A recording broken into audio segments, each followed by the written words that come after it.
Olá, você que nos acompanha aqui pelo Notícias Agrícolas. Eu sou Letícia Guimarães e a gente começa agora mais um boletim com uma cara um pouco mais especial, porque hoje nós temos duas pessoas que vão bater um papo, trocar ideias conosco aqui e trazer muita informação, porque são pesquisadores da Embrapa. Então, eu estou aqui com a Terezinha Marisa Bertol, que é pesquisadora da Embrapa Suínos e Aves, e o Aloísio Alcântara Vilarinho, que é da Embrapa Trigo. Sejam muito bem-vindos aqui conosco no Notícias Agrícolas.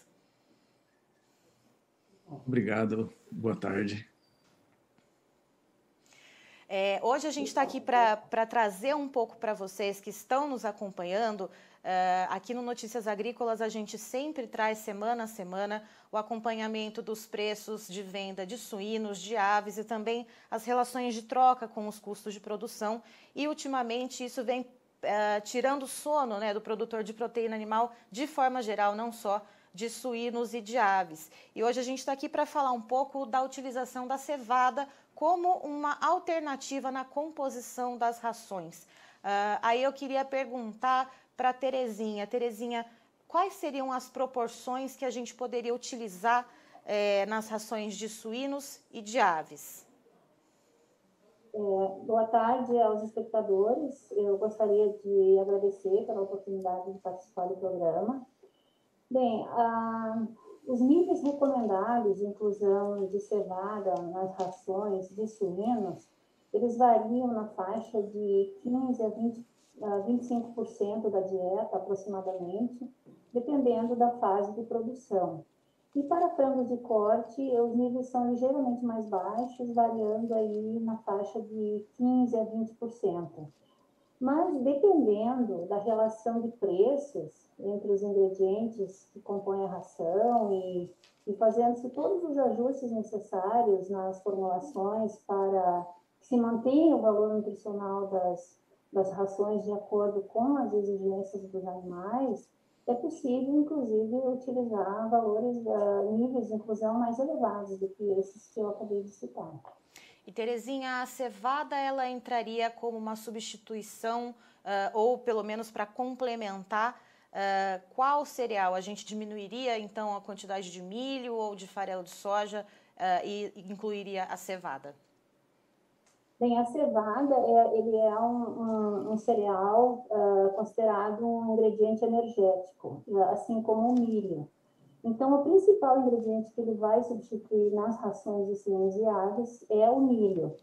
Mas, como a cevada apresenta um conteúdo de proteína um pouco superior ao do milho, quando nós incluímos na ração, uma parte do farelo de soja também é substituída, mas é uma parte bem menor em comparação com o que se substitui do milho. E, Aloísio, a gente tem uma perspectiva, né, divulgada pela própria Embrapa Trigo, de que no ano que vem deve haver, então, um aumento na produção de cevada. Explica para a gente um pouquinho, esse aumento ele pode beneficiar também a indústria de proteína animal ou não, é mais voltado para a área de cerveja? Boa tarde, obrigado também pela oportunidade. Bom, nós acreditamos que essa retomada, né, esse aumento na área plantada e na produção de cevada se deva às duas questões, né? O ano passado nós tivemos uma queda acentuada na produção aqui no Rio Grande do Sul, em Santa Catarina, no Paraná até teve um aumento, né? Mas principalmente em função da pandemia, né, as incertezas geradas por conta dela na cevada cervejeira, e isso está sendo recuperado esse ano e acreditamos, né, que no ano que vem a produção vai ser maior ainda. Existe perspectiva também da instalação de uma nova maltaria, né, no Paraná, que vai precisar, né, de uma quantidade bastante grande de grãos, né, para atendê-la.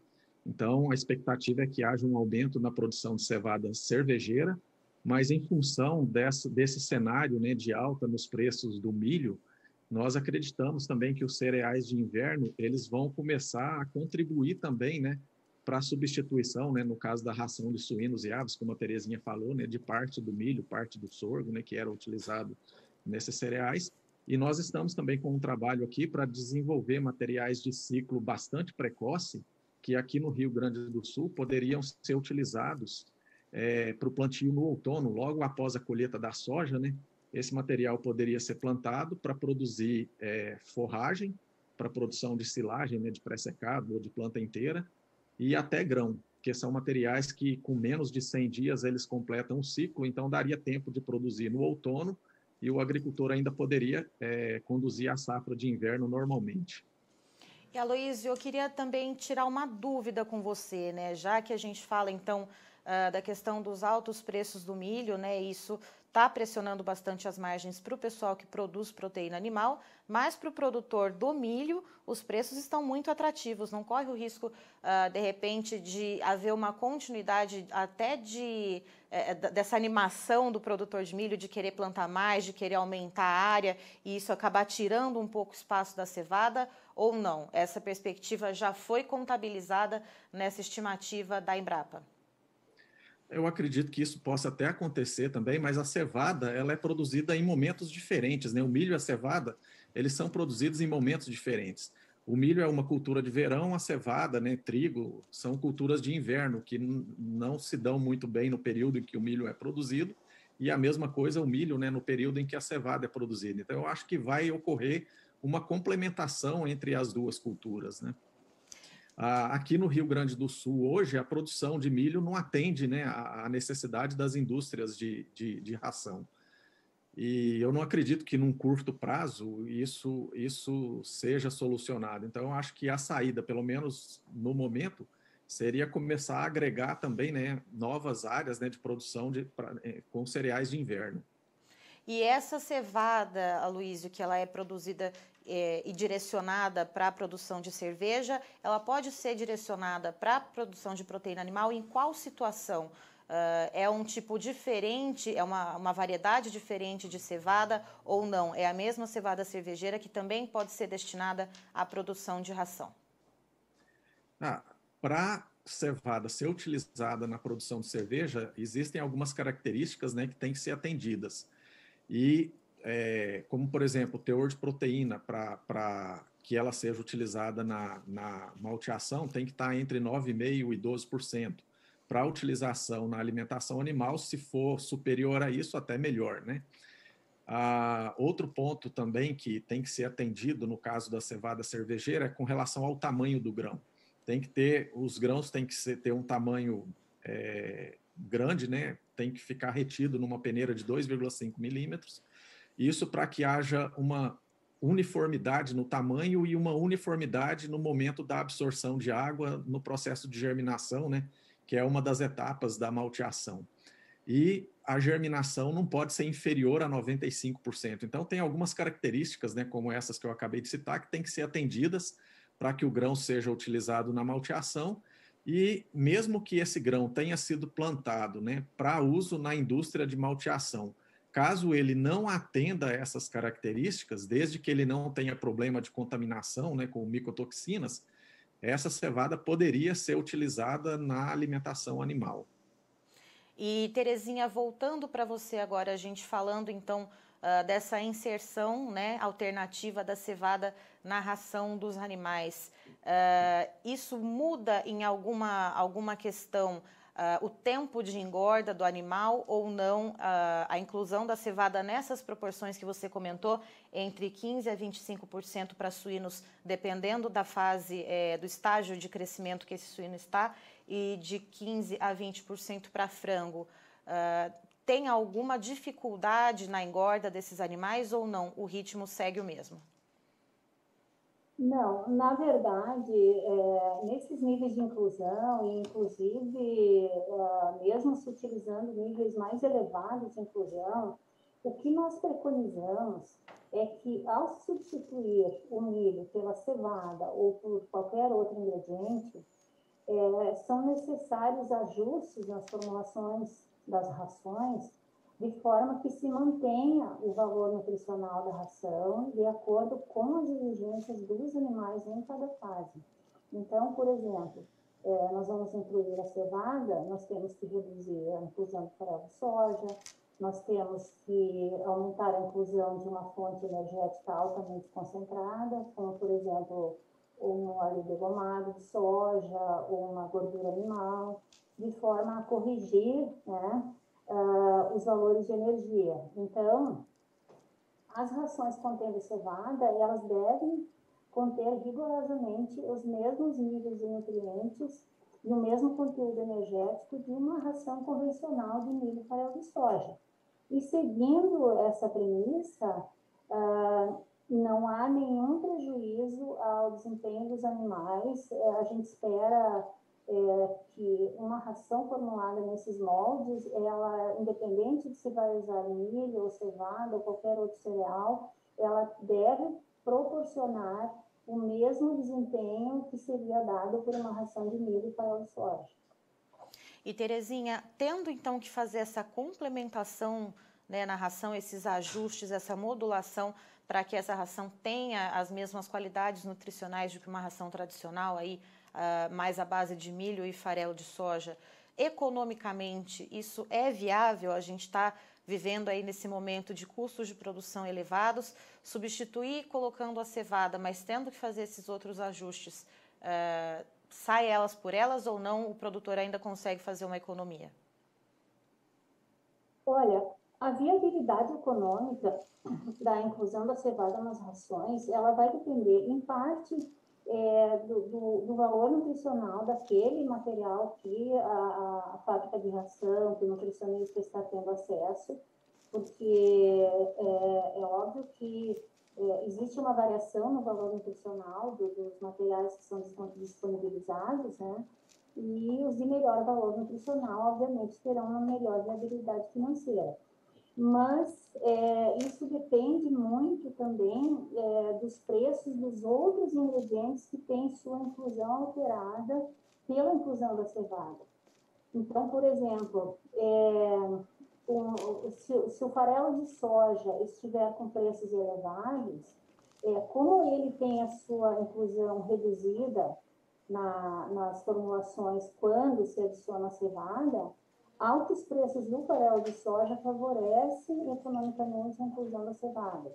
Por outro lado, as gorduras animais e o óleo degomado de soja, se estiverem com preços muito elevados, isso prejudica a inclusão da cevada. Ele tem um efeito negativo na viabilidade de inclusão da cevada, justamente porque, com o uso da cevada, nós precisamos aumentar a inclusão desses ingredientes nas formulações. E, Aloísio, voltando então para você, a gente fala aí nesse aumento, nessa perspectiva de aumento de área plantada de cevada para o ano que vem, para 2021. A gente deve ter então um aumento no Paraná, um aumento no Rio Grande do Sul e Santa Catarina, uma estabilidade nos números. Desde o final do ano passado, né, até esse ano, a gente vem acompanhando uma situação de estiagem, né, que vem prejudicando bastante as culturas do sul do país.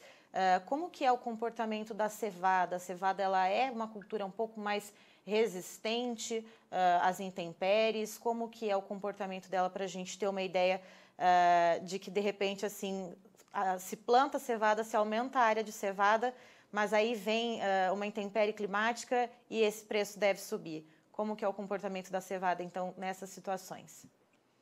Em relação ao solo, a cevada é uma cultura mais exigente em termos de correção da acidez do solo, né? É uma cultura que não suporta muito solos ácidos. Mas em relação ao estresse hídrico, a necessidade de água, ela é uma cultura mais tolerante, né, a esse estresse do que o trigo, por exemplo.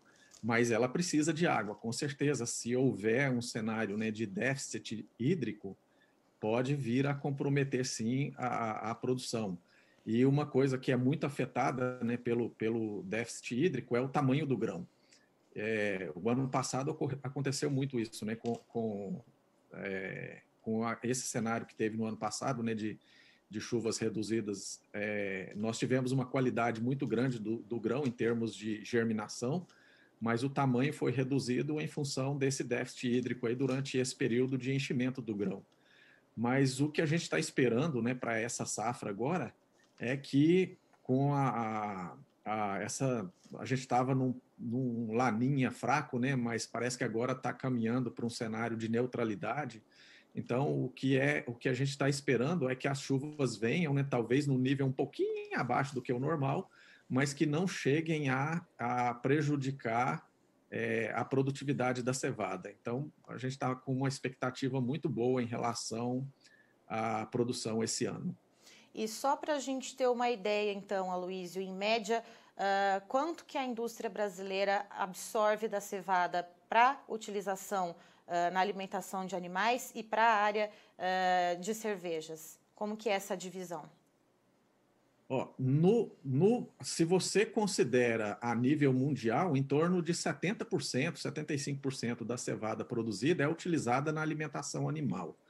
Aqui no Brasil, a situação é inversa. Em torno de 90% da cevada plantada, ela é plantada com a finalidade de ser utilizada na indústria de malteação.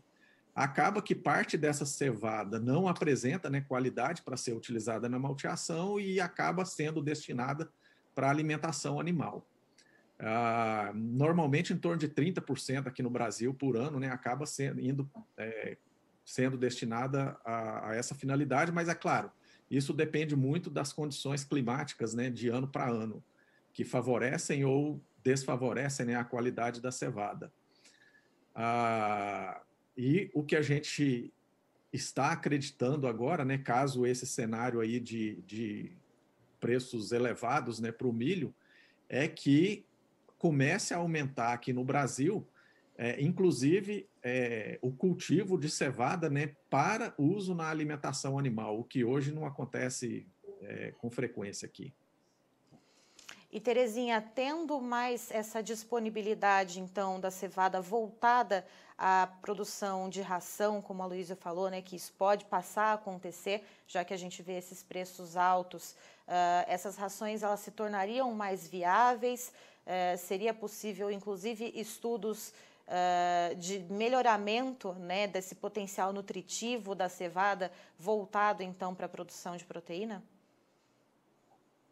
Seria importante que se buscasse, na verdade, isso é algo que já está em discussão na Embrapa, e inclusive na Embrapa Trigo, né, o desenvolvimento de variedades específicas para a alimentação animal, como existe em vários outros países, onde os cereais de inverno são uma parte bem importante dos ingredientes que são utilizados nas rações de suínos e aves, como é o caso, por exemplo, do Canadá, alguns países europeus, como, por exemplo, a Alemanha, na Ásia Setentrional, né? Então, todos esses países onde é bem proeminente o uso dos cereais de inverno na alimentação animal, existem variedades específicas para esse fim, e que não competem no mercado com as variedades que são produzidas para a alimentação humana. E, então, é claro que, havendo essas variedades, ou mesmo não havendo as variedades específicas, mas havendo sobra de produção, de variedades que têm um valor nutricional compatível com o que se precisa para a alimentação animal, essa produção ela será absorvida pela indústria de proteína animal, principalmente porque nós vivemos num momento de grande escassez de milho e, por isso mesmo, preços extremamente elevados desse cereal. E, Terezinha, quando a gente fala da cevada, né, da disponibilidade também das qualidades nutricionais, o quanto ela é competitiva ao lado de outros cereais de inverno, como o trigo, por exemplo, e outros exemplos que você pode citar? Bem, a cevada ela é um pouco menos competitiva no caso da alimentação dos suínos e aves, especificamente, comparada com o trigo e com o triticale, porque ela tem uma característica de ser um grão mais fibroso, com um conteúdo de carboidratos complexos mais elevado do que no trigo e no triticale, e esses carboidratos complexos, eles reduzem o valor energético da cevada. Então, por esse motivo, A cevada é um pouco menos competitiva, né, em função do valor nutricional, um pouco menos competitiva do que o trigo e do que o triticale. E mais ou menos no mesmo nível da aveia.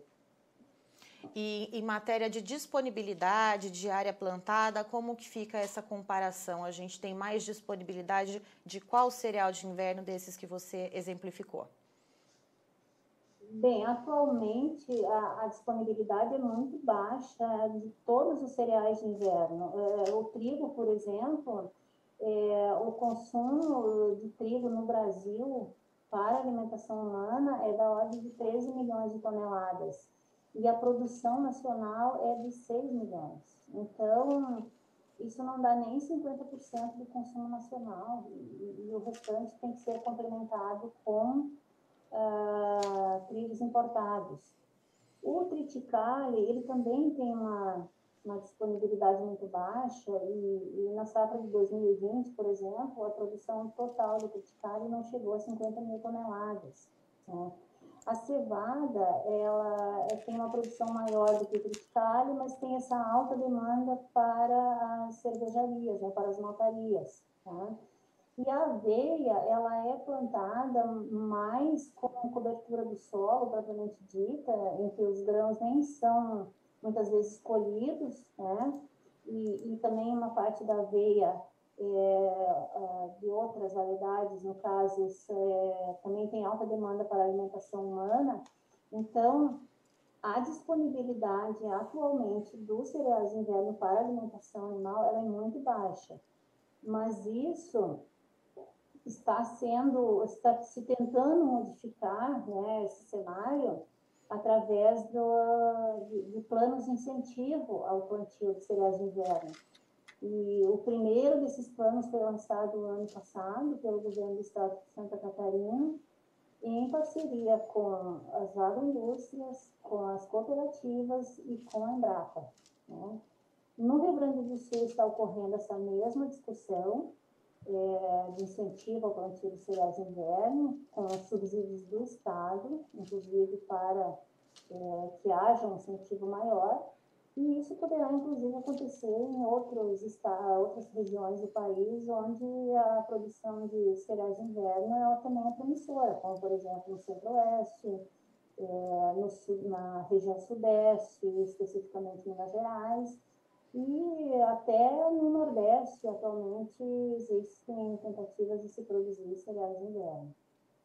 E com essa perspectiva trazida pela Embrapa Trigo, né, especificamente então pelo Aloísio, de um aumento de área plantada para o ano que vem e, consequentemente, né, um potencial aumento na destinação de cevada para a produção de rações, isso é visto com bons olhos e pode ser visto com bons olhos para o setor produtivo, correto?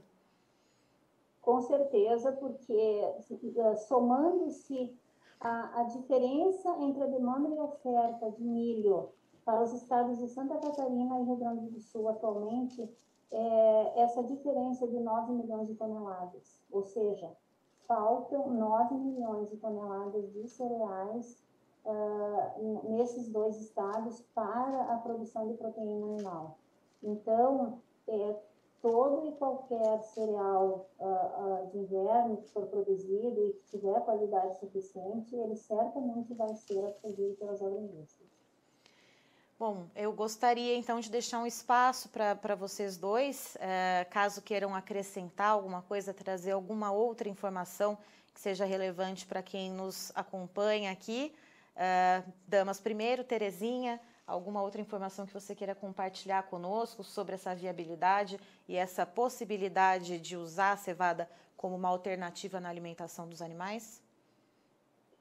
Bem, hoje eu visto com muitos bons olhos a expansão da produção de cereais de inverno, justamente em função desse déficit de grãos que existe, e principalmente na região sul, mas ele pode eventualmente atingir outras regiões do país, porque, como a gente sabe, os estoques de milho no mundo, eles foram reduzidos em 2020, em função de quebras de safras ou de perdas de safras em outros países, o que está elevando, inclusive, a demanda por cereais de inverno para alimentação animal em outros países.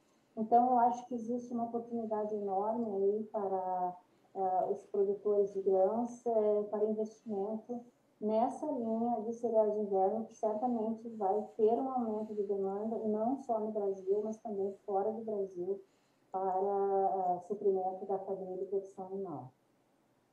Aloísio, convoco você agora na nossa tela aqui. Alguma outra informação trazida das suas pesquisas, né, das suas perspectivas para o plantio de cevada aqui no Brasil? Bom, gostaria só de registrar, né? Como a Terezinha falou, a cevada ela é menos apropriada, né, para uso na alimentação, principalmente suínos e aves, em função do maior teor de fibras, né? Esse ano nós estamos iniciando uma nova linha de pesquisa aqui, né? Que a gente trabalhava mais com o desenvolvimento de cultivares de cevada cervejeira, né? E nesse ano agora nós conseguimos aprovar um projeto para trabalhar também com o desenvolvimento de cevada voltada para a alimentação animal. E existe a possibilidade, né, da gente desenvolver cultivares de cevada nua. A cevada cervejeira ela tem a palha e a lema, né, aderida ao grão, por isso ela tem um maior teor de fibras, né? E essa cevada nua ela não tem essa palha e a lema aderida, ela é semelhante a um grão de trigo. Então eu acredito, né, que no futuro a gente desenvolvendo uma cevada nua, né, voltada para a alimentação animal, a gente possa corrigir esse problema, né, Terezinha, e ter aí uma cevada também de alta qualidade, né, para utilização na alimentação também de suínos e aves.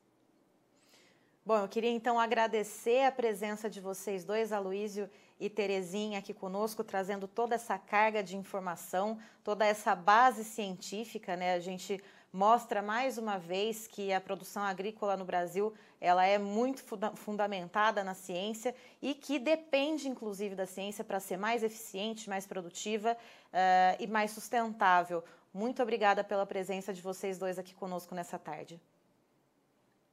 Obrigado. Muito obrigada também pela oportunidade de participar.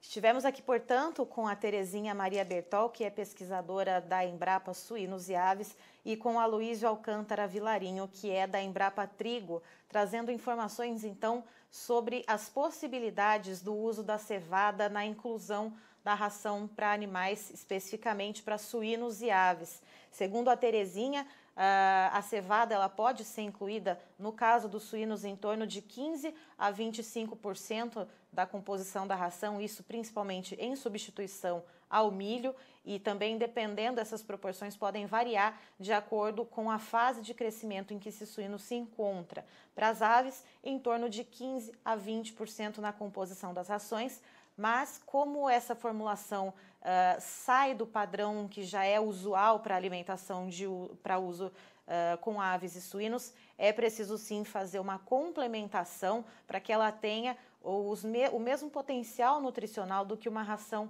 padrão. Então, não é somente substituir ali e que está tudo certo. Precisa, então, estudar direitinho essa proporção, cada fase do animal, para saber se isso vai sim gerar, então, os mesmos ganhos nutricionais que uma ração comum. O Aloísio, ele traz as informações de que há uma previsão para o ano que vem de aumento, então, na área plantada de cevada, tanto no Rio Grande do Sul quanto no Paraná. Em Santa Catarina, essa área deve se manter, então, estável, mas ainda assim, né, esse aumento de área, mesmo que essa cevada seja a cevada cervejeira, quando o grão para a cevada cervejeira não atinge a qualidade para esse propósito, ela pode ser destinada, então, à alimentação animal. Então, esse aumento de área plantada, consequentemente, pode aí ser um potencial aumento na cevada destinada à ração animal.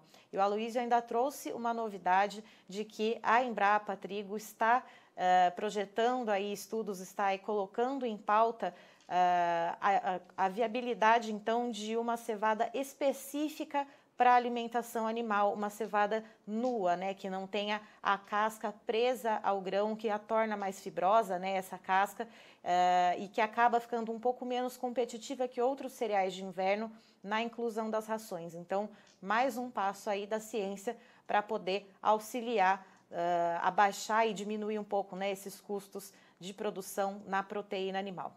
Eu agradeço a audiência de todos vocês e encerro por aqui.